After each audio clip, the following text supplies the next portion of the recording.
Y aura-t-il un jour la justice dans le monde?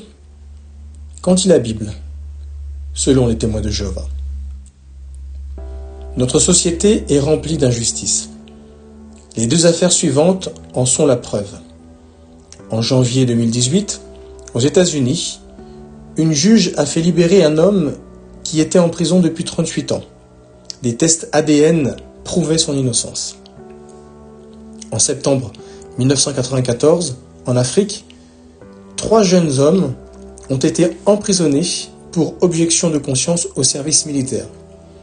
En septembre 2020, cela faisait 26 ans qu'ils étaient détenus sans avoir été officiellement condamnés, ni même jugés devant un tribunal. Si vous avez été victime d'injustice, vous ressentez sans doute la même chose que Job, un homme dont parle la Bible.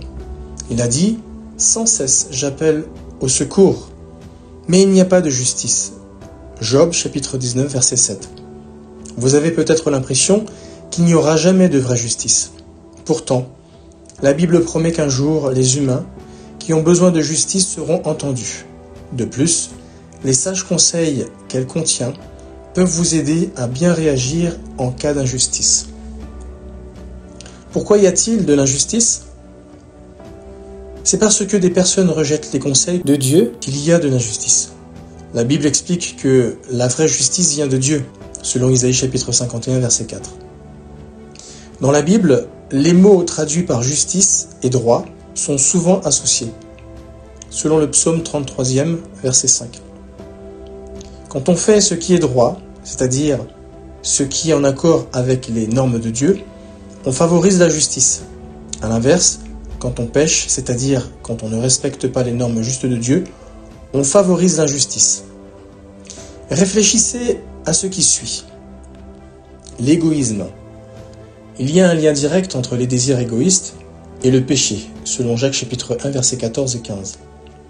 Pour obtenir ce qu'ils veulent, beaucoup de gens profitent des autres et les traitent de façon injuste. Dieu, lui, veut qu'on fasse passer l'intérêt des autres avant le nôtre, selon 1 Corinthiens chapitre 10 verset 24. L'ignorance. Certains traitent les autres injustement sans même s'en rendre compte. Mais pour Dieu, leurs actions sont quand même des péchés, selon Romains chapitre 10 verset 3. D'ailleurs, c'est à cause de l'ignorance qu'une des plus grandes injustices a eu lieu, l'exécution de Jésus, selon Actes chapitre 3 versets 15 et 17. L'échec des organisations humaines.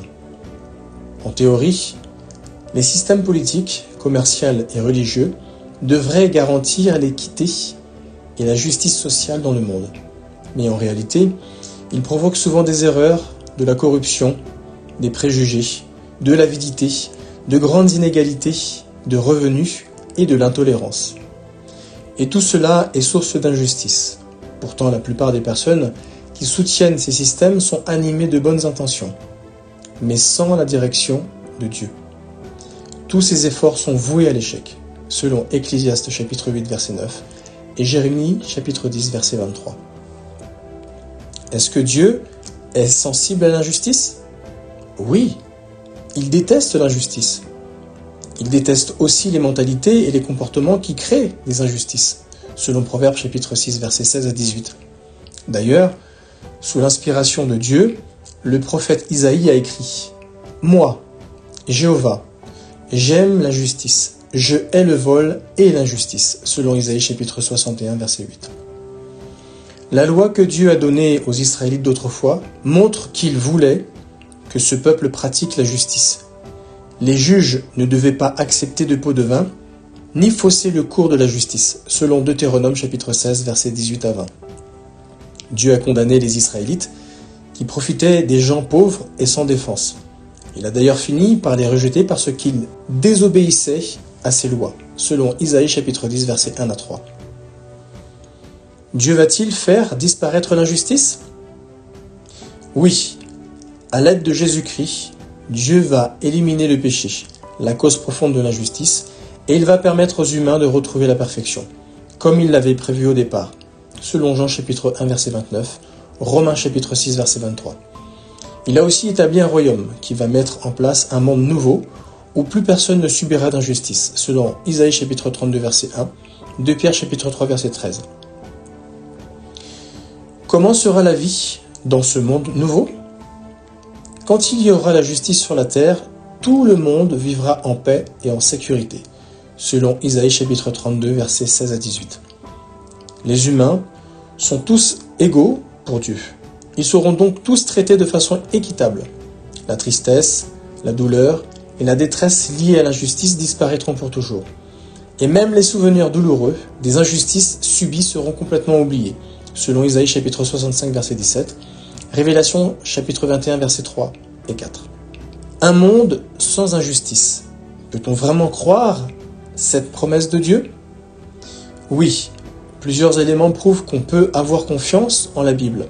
Elle contient de nombreuses prophéties qui se sont réalisées. Elle est exacte sur les plans historiques et scientifiques. Et son message est cohérent du début à la fin. En attendant, peut-on faire quelque chose contre l'injustice? Les serviteurs de Dieu du passé ne sont pas restés passifs devant l'injustice. Par exemple, l'apôtre Paul a été sous la menace d'un procès injuste où il risquait une condamnation à mort. Plutôt que d'accepter cette injustice sans rien faire, il s'est servi des moyens légaux à sa disposition et il en a appelé à César, selon Actes chapitre 25, versets 8 à 12. Cela dit, les tentatives humaines pour corriger toutes les injustices sont vouées à l'échec, selon Ecclésiaste chapitre 1, verset 15. Malgré tout, beaucoup de personnes ont réussi à surmonter leur sentiment de révolte face à l'injustice et elles ont trouvé la paix intérieure. Qu'est-ce qui les a aidés?